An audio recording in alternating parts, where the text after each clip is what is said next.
Hi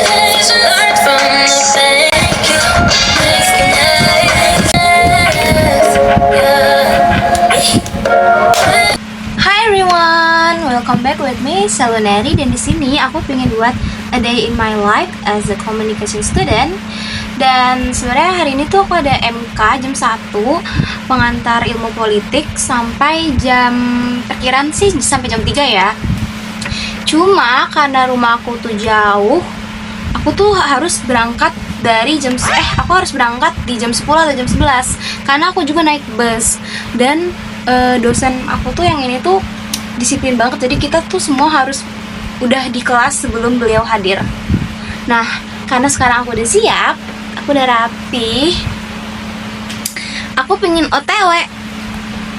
So, keep on watching. Bye-bye. Itu kontennya lama banget dan jam 12 baru berangkat.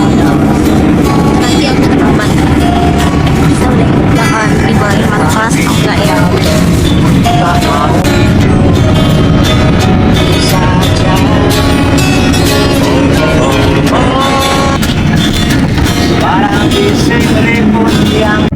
Sudah terlambat. Sumpah, udah mau jam 1. Hai guys, karena kelasnya dibatalin, jadi ya udah kita makan aja deh rame-rame.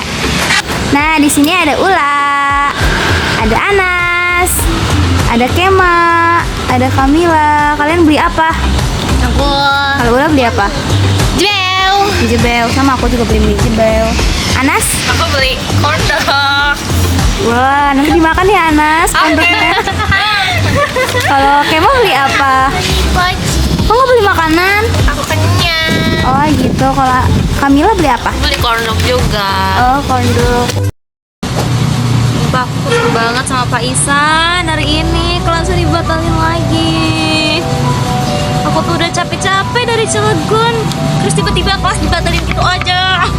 Bayangin, itu udah berapa kali coba beliau kayak gitu. Padahal kan bisa aja kalau mau ngasih info lagi nggak bisa masuk kelas tuh bisa 1 jam sebelum MK, supaya kita yang rumah jauh tuh nggak usah berangkat dulu dari rumah. Ini udah berapa kali kayak gini. Aku tuh udah takut banget, aku terlambat, takut diusir, gak bisa masuk kelas, terus di Alfa. Mana aku udah di Alfa 2 kali, coba bayangin. Aku di Alfa gara-gara aku izin sakit di Alfa. Terus yang kedua waktu Google Meet kemarin, bayangin. Google Meet kemarin aku juga di Alfa. Ya Allah, Alfa aku 2 lagi, 1 lagi aku mampus tuh.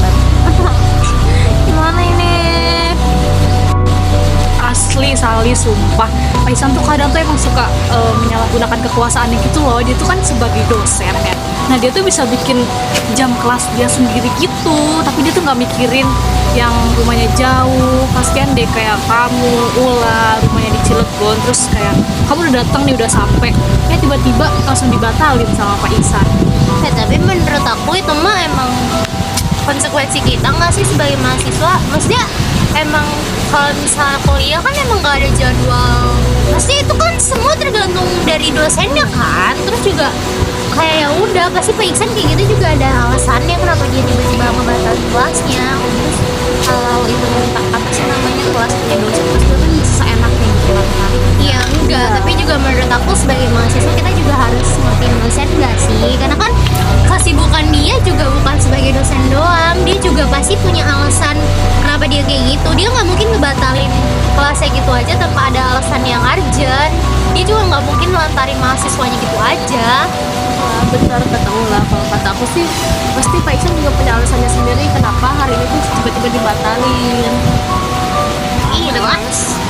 Lagian ya, menurut aku Pak Iksan tuh seru tahu. Ditambah lagi dia kalau misalnya di kelas itu suka ada free time. Terus juga jokesnya tuh seru banget, men. Kenapa sih Apa kamu juga dari Cilegon, Mbak Ula? Mas kamu nggak kesel sih? Datang jauh-jauh udah naik motor terus tiba-tiba kelas dibatalin gitu aja. Kalau aku nggak kesel jadi kamu. ya aku enggak, soalnya kan semua balik lagi ke diri masing-masing. Kalau misalnya kamu merasa terbebani sama mata kuliah ini, ya kamu akan berat ngejalaninnya. Tapi kalau kamu misalnya enjoy, ya udah, namanya juga konsekuensi kita. Apalagi sebagai kita yang rumahnya jauh, ya itu emang konsekuensi kita tuh emang kayak gitu. Nggak bisa dipungkiri lagi. Ya Guys, lagi pada ngomongin dosen nih. Guys, daripada kita ngomongin hal yang gak perlu, mending kita bahas sesuatu yang lebih penting gak sih? Apa tuh? Kalian tahu gak sih, sekarang ini lagi rame banget di media sosial. Ada satu utusan khusus presiden yang dia tuh mengolok-olok pedagang es sampai ngatain maksa loh guys. Tahu-tahu. Si Miftah itu. Iya. Yang kemarin rame itu ya? Iya betul. Sumpah itu parah banget. Ya kan, itu jelas-jelas banget dia menyalahgunakan kekuasaan loh guys. Oh iya, dia bener-bener baru nggak sih diangkat jadi utusan presiden itu di kabinet ini? Iya. Terus kayak, ya ampun, baru juga diangkat kayak tengil banget. Turunin, Pak, turunin. Iya bener, itu tuh harusnya diturunin nggak sih? Kayak nggak cocok dia tuh si Miftah itu jadi bus. Apaan masa bus kayak gitu gak jelas? Iya kan guys, mana juga dia waktu pas minta maaf sama pedagang esnya ya, bapaknya tuh kayak dia tuh juga dingin-dingin. Iya, mana ada Parah banget, pindahan tau. Sumpah nih bang, kayaknya itu pasti ada main gak sih? Kayak nggak mungkin bapaknya tiba-tiba kayak Nangis kayak gitu. iya, kenapa main lagian? Ya ampun, apalagi dia kalau nggak salah ini nggak sih apa sih utusan di bagian ke Agama ya? Agama. Lo ngapain orang kayak gitu dijadiin utusan agama? Ya emang ya kenapa ya orang-orang kayak gitu tuh kayak Malah diangkat gitu ya. iya. Yang salah pemimpinnya nggak sih, harusnya nyari apa sih namanya, seleksi dulu gitu loh. Jangan langsung asal milih gitu Tapi aja. menurut aku dia yang harusnya Iya dia juga salah. nawar Yang milih salah, yang dipilih juga salah. yang nggak, maksudnya dia harusnya nggak boleh kayak gitu. Dia udah dipercaya nih sebagai utusan presiden, harusnya dia nggak salah gunain kekuasaan itu. Lebih jaga sikap gak sih guys sama rakyat-rakyat tuh. Iyalah, kan kalau pembahasan kayak gini kan enak ya didengarnya. Kita sebagai mahasiswa itu harus berpikir kritis dan logis ya guys. Kita juga harus melek nih sama kondisi yang ada di sekitar kita, termasuk politik yang ada di sekitar kita tuh kayak gimana sih. Bener banget Kema. Sifat kan emang kayak gak enak sih ya guys. Cuma kayak ya gimana lagi, kita juga nggak perlu terjebak di kondisi kayak gitu. Kita juga harus bisa berpikir luas. Kenapa Pak Ihsan seperti itu? Kita sebagai mahasiswa harusnya bisa mengkondisikan kita nih kayak gimana loh guys. Bener tuh kita juga harusnya fokus ke masalah, nggak cuma fokus ke masalah kecil aja, tapi ngeliat gambaran yang lebih besar lagi.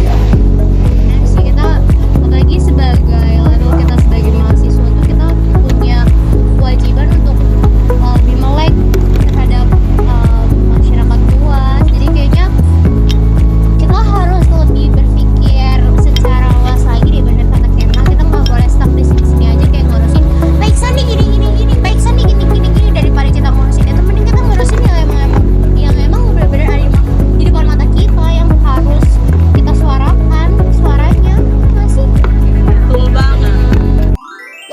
Pesan saya selama belajar sama Pak Ihsan selama 6 bulan itu, saya yang tadinya males untuk membaca sebuah jurnal, cuma karena waktu itu Pak Ihsan pernah ngasih tugas untuk membuat artikel atau esai. Nah, karena saya ngebuat esai atau artikel itu ngambil sumbernya dari jurnal, dari situ saya mulai rajin membaca jurnal-jurnal. Ihsan itu menurut aku kita jadi bisa ngembangin kemampuan berpikir kritis kita, sama gimana sih cara berargumentasi yang emang sesuai faktanya. Pesan aku selama 1 semester ini belajar sama Pak Ihsan, yang pastinya aku tuh lebih pikiranku tuh lebih luas lagi mengenai politik. Terus juga Pak Ihsan tuh sering banget guys ngajarin kita kayak sejarah-sejarah politik dan lain sebagainya. Pesan-pesan selama diajar Pak Ihsan selama 1 semester ini, banyak banget loh tekanan yang saya rasain, yang dimana setiap minggunya kita dikejar-kejar oleh waktu deadline tugas. Tapi dari situ saya bisa memanage waktu saya. Kesan selama pembelajaran Pak Ihsan sebagai anak PP Serang Cilegon, jujur sangat berat. Ditambah lagi Pak Ihsan yang suka ngasih kabar kelas itu tiba-tiba, terus juga ngasih tugas yang menurut aku pribadi tuh sangat berat. Itu memang cukup challenging. Kalau pesan aku, semoga aja Pak Ihsan ini kalau ngejelasin tugas tuh yang jelas gitu, terus sama nggak ada perubahan mendadak gitu loh. Dan untuk pesannya sendiri, aku berharap Pak Iksan bisa lebih komunikatif lagi terhadap mahasiswa dan bisa lebih adil. Dan untuk pesan untuk Pak Ihsan, yang pastinya semoga Bapak bisa lebih informatif lagi buat para mahasiswanya, karena kita tuh gak cuman dari Serang doang atau ngekos, tapi banyak juga yang PP loh Pak. Pesan untuk Pak Iksan adalah sukses terus dan sehat selalu Pak. Jadi itu kesan dan pesan aku dan teman-teman aku, dan akhirnya kita bisa nyelesain 1 semester ini. And sampai jumpa di semester berikutnya.